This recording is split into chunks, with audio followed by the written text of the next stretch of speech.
All right, so could you introduce yourself? Who are you? What do you do in life? And what's your role in Origen?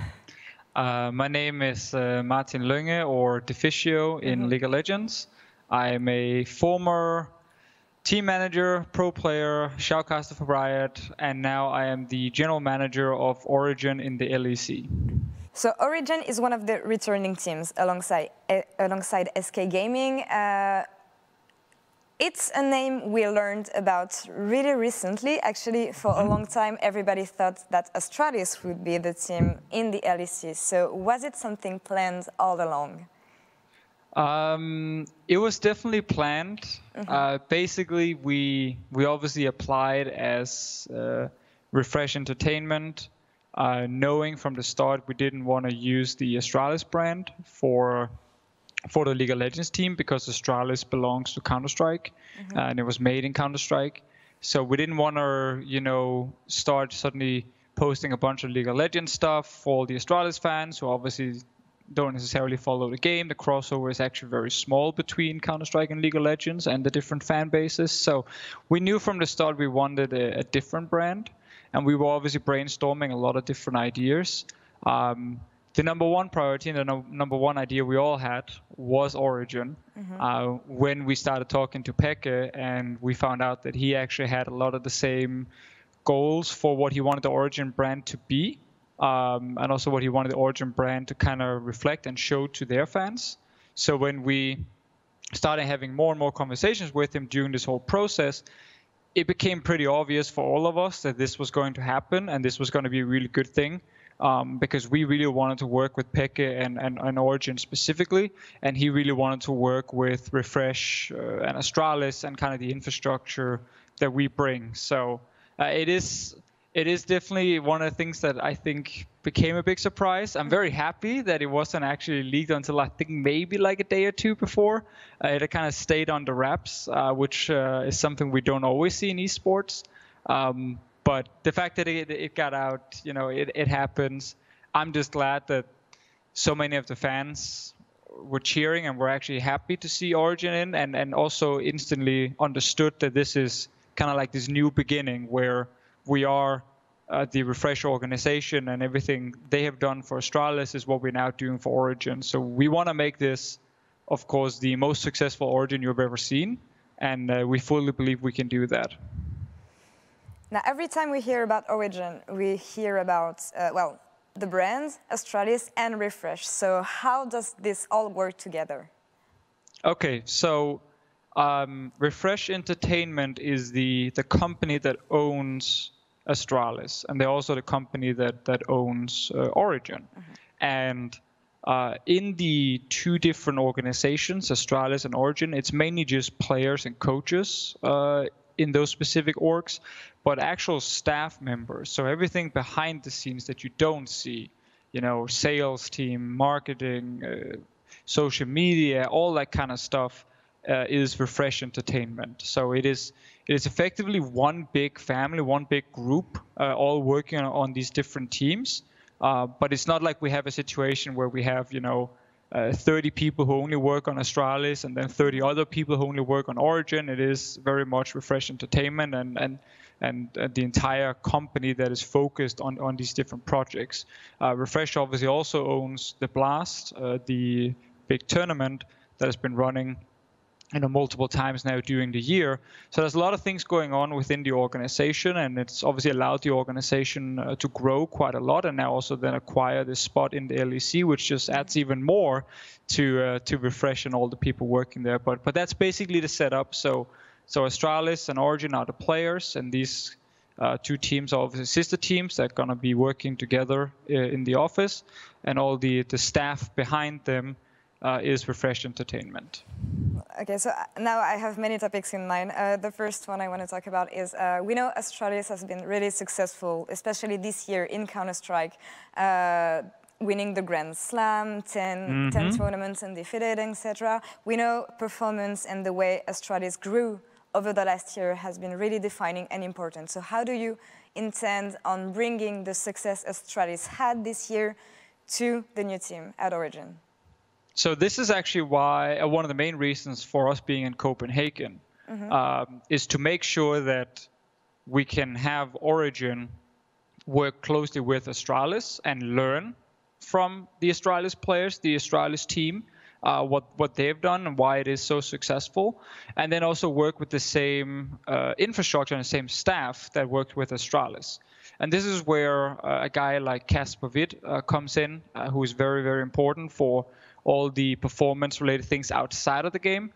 He's obviously, for people who don't know him, he's like a legend in Denmark as a retired professional handball player who was the captain and, you know, a huge name back here in Denmark, who's achieved so many great things in professional sports. And he now works full-time with the teams, both Astralis and Origen, and he's kind of built this performance team behind him where he's taking in people that again also work in professional sports now as like a physiotherapist, nutritionist, we have a team doctor, these kind of things, all people who are available to Astralis and has been available to Astralis for a long time now. They've been using them here in Copenhagen, and by us being in the same location, we also get access to the exact same people. So we are more or less just copying like one-to-one what worked for Astralis, and now we want to make sure it also works for Origen, because most of these things are not related to the in-game itself. That's where we have smart players and a great head coach and so on. But what we're trying to do is we're trying to make everything more professional outside of the game. And especially what the Astralis players have succeeded with is discipline, is professionalism as an athlete, like learning that if you take care of your body, if you think about when you go to bed, if you think about what you eat, and if you think about how much you exercise, you actually end up gaining a lot of things mentally that helps you when you're in the game. And that's what we're working with the Origen players now as well. And we've been doing a lot here during our boot camp that has been running for most of December, where it's introducing the League of Legends players to this concept of working with Kasper, working with, you know, our physiotherapist and working with our sports psychologist and so on, taking things from Astralis and traditional sports and now giving them to these guys. So there's a lot of new things happening. I can definitely reveal there's been a lot of early mornings, not everyone, but it's been a lot of them where it's like, hey guys, 8 a.m., I know it's cold outside, get on your bike. You're going straight over there to do a physical test because we need to figure out, you know, what issues do you have that we can try and improve on, because there's actually a lot of things as a gamer where, because you sit in the same position all the time, you don't maybe move enough, you actually end up getting like, you know, really sore muscles, a back or a neck or whatever it is, which can actually stop you sometimes from improving further, or at least it makes it harder for you to actually play a lot more than you're already doing or be more effective in the way you're playing. And that's also things through physical tests we can find out and we can try and work on and try and fix. So there's a lot when it comes to just outside performance that we are taking straight from Astralis. And again, as I said, it's one of the big reasons for us being in Copenhagen, because this would be a lot harder to do in Berlin, at least the first year when all the other people are located in Denmark. It's a new thing. It's going to be a new thing in the LEC that a team is living far from Berlin, actually in another country. Isn't it going to be hard for players to just come back and forth every week? See, you say far away. It's not that far, I know. I consider this a very, very short trip. So effectively, the way the setup is when it comes to traveling from Copenhagen to Berlin, the airport itself in Denmark is about a 10-12 minute drive away from where our apartments and our office is at, which is just at the outskirts of the center of Copenhagen. So the drive itself to the airport is super quick. We're lucky that the airport is placed in a very, very good position when it comes to like quickly getting there. And then when you do, you know, fast security, you do online check-ins, you don't bring suitcases because you're only there for a couple of days. You can speed right through the airport itself, jump on the plane, and then the flight is again like on a good day, it's like about 40-ish minutes. On a bad day, it can be like 50, 55 minutes. And that's with everything, you know, you take off, you fly, you land again. So it's actually really, really short. We even had someone tested from Berlin to Copenhagen, and it took between like 1.5 hours and 2 hours total to actually, travel. And that's, getting the airport, on the plane, and getting to the office. So when you only fly twice a week, it's Thursday, we fly down, and you fly back home again on the Sunday. It is very, very limited how much you actually do need to travel with how short the flight is itself. I don't think it's going to actually end up hurting the players at all. But we are extremely open to their feedback on this, and we obviously want to do what's best for them. But we think the upside of being in Copenhagen with our organization and our infrastructure is just so much higher than the very short travel a couple of times, twice a week. It is one down and one back to Copenhagen. Because in Berlin, we're going to have a gaming office too that they can play from. It's not like they're just stuck sitting in a room looking at the wall waiting. That would be a little bit sad. So we feel like we have kind of covered the different bases. And I mean, I did this trip myself when I was a caster for the entire 2018, and I felt like it was really easy. So now let's see if it's the same for these guys. Awesome, good to know. And now moving on the team, because we talked about the structure and the way you want to build the team. We now know the players you chose, experienced players mostly. We have Alfari called the Duck, of course. Of course. Newcomer Patrick, I'm really surprised about this name, by the way. And Mithy. So why did you go with those players? Why this team? And how is it going for you guys?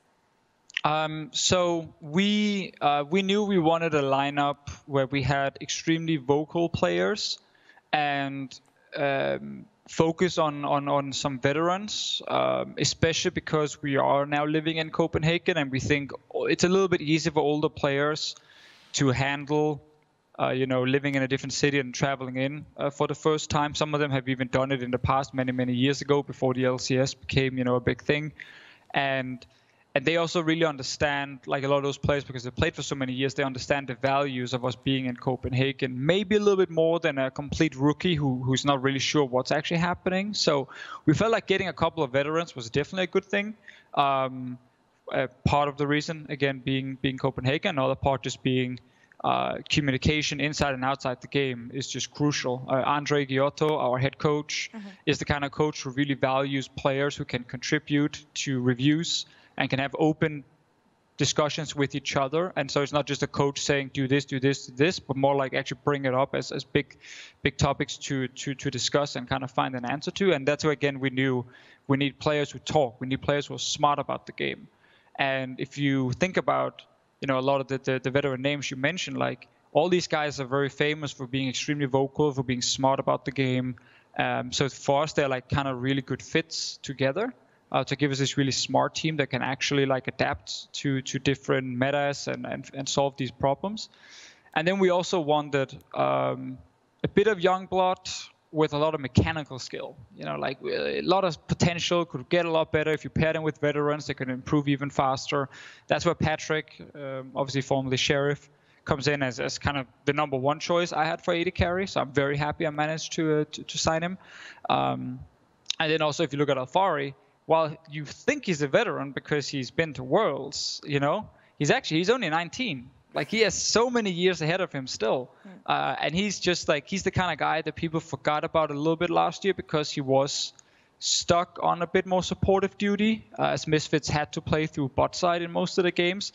But this is a guy who on carries are one of the, the best players in the top lane I've seen in the West. Like when it comes to just pure laning, pure skills, Alfari is insane. So the meta, the way Riot has said it at the moment with the Worlds and with what's been happening here in the preseason, really seems to favor that we stick into a style where early game and strong lanes and action is heavily favored.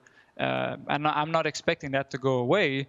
So when you get a guy like Alfari and you put him on carries, man, you are in for a treat and you're in for a show. So I think we ended up getting actually a lot of what we wanted in terms of different personalities. And then we also now got the names with the skill behind it to actually, fit with these personalities. And during this bootcamp, as you were asking about, like, so far what we hope for with how these veterans and really vocal players would communicate with each other, it's actually clicked really quickly. I've been very, very successful in terms of how we're bonding outside of the game and how we're actually doing inside the game. So I'm extremely happy with that.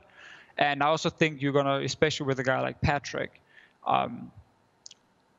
he was underrated because he was on a team that lost a lot, especially in the summer split last year.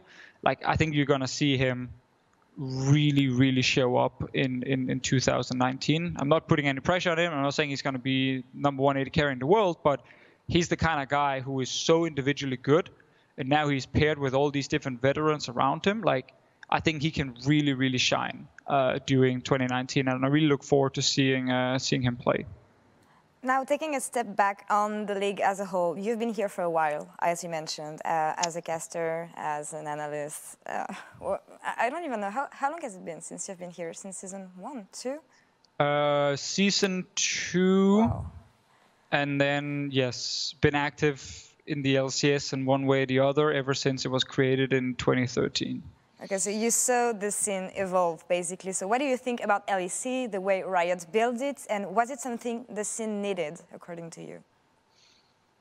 I think LEC, I think it's going to end up being a positive. I will say I actually understand why, you know, as a European fan, you don't feel the need to have like a long-term partnership / franchise league, because we're so used from traditional sports to have like, you know, relegation, and we're so used to seeing in European League of Legends, you know, challenger teams qualify into the LCS and then do really well. Like, we've seen that so many times. So I fully understand why there are certain people who obviously will miss that and dislike the fact that it's gone now. But I think for Riot, and I think for a lot of teams, getting the long-term partnership is definitely a big positive for normal sustainability, but also to, I think, further develop national leagues, obviously by having LEC teams with academy teams, by having more teams around Europe in these different national league teams that can kind of help level up the league itself. I think is a positive. I also don't think people need to be concerned, and this is because I've seen people be scared of like new talent not getting chances because challenger teams don't promote in. I really think it's going to go the other way. I think you're going to see more new players get chances because of this structure, because you're going to have academy teams, because you're going to have the long-term partnership model. We've already seen with a lot of the new rosters right now that has been revealed, like there's a ton of new players coming in. Like SK just announced their lineup, and we see like a bunch of Mad Lions players coming into the LCS, and I think that excites me because we know in Europe, like you know this, I know it, all the fans know it, like talent development should always be one of our biggest priorities because we have so many good players, and we have so many players with the individual skill to be a pro player. Some of them just need guidance. Some of them need to learn how to play in a team. And I think with national leagues and with the way LEC is now, we're going to have plenty of opportunities for anyone who actually wants to become a pro to try and go all in and succeed through like a very natural system now, solo queue, national league, LEC. And again, I also think that's a big positive. So I'm mainly going to talk from the competitive side here, as that's what I'm focusing on right now. And that's where I see this as a good thing. But as I said before, I also do understand people missing the potential miracle run that we saw a couple of times from like original Origen, Misfits with the 1-year plan and such. And we know that LEC will be about creating new stories also, as you mentioned, and we also know that branding is really important. So as Origen is coming back into, not coming back because it's LEC, but coming back in the big league, what will Origen be like next year? Because we saw some banter from Ocelot or even Sam Matthews on Twitter and stuff like that. So what is Origen going to be like? That's a great question. Hopefully we're going to be the kind of team that can actually show up on the Rift and prove that we have a really sick lineup that can compete. That will probably be step number 1. When it comes to social media banter, I mean, I think you're definitely going to see us join in once the season starts. I definitely plan on being active wherever I can, but at the same time, I wouldn't call us trash talkers by any means. I think for us, proving again what you can do by winning games and by showing what we bring as an organization to our players is worth more to us than being the biggest trash talkers. That's for sure. But branding wise, you're gonna see a lot of content from the organization itself. You're gonna see content from Pekka, from myself specifically. You're gonna get a lot of, both educational and behind the scenes footage. You're going to see focus on some of the performance related things we do, the healthy things. Like we've already uploaded a couple of things, just like, just quick pictures of like the players sleeping on a giant warship as a team bonding thing. There's going to be some great things coming from that, by the way, with some of the activities they've been doing. Them doing the physical test and so on. So I think you're going to see an organization that can bring a little bit of everything, but we definitely want to heavily focus on showing what we actually do as Origen in terms of content and social media presence. And then I think also, if you are a fan attending the events live, if you're in the studio, expect to see Pekka and myself be the biggest Origen fans in the crowd sometimes, and we'll always be there. So if people want to come say hi or chat about our team, that's definitely going to be a big thing as well. Because I think having that presence, both in person but also online, is very important. And we're lucky we have a lot of fans, and we have some really big brands around us, especially Pekka, who's obviously super excited about Origen being in the LEC.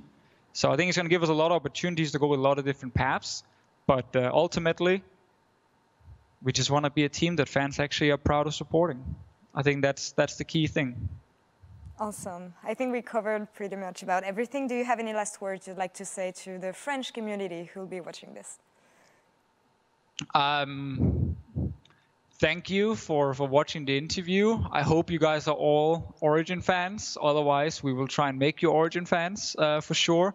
But keep being the best crowd in the world at these different live events. I will say the Spanish crowd, though, does manage to rival you. And I hope next time we have an event in France, you guys can see if you can beat what the Spanish crowd did at the last EU final. But thank you very much for watching, and thank you very much for the support.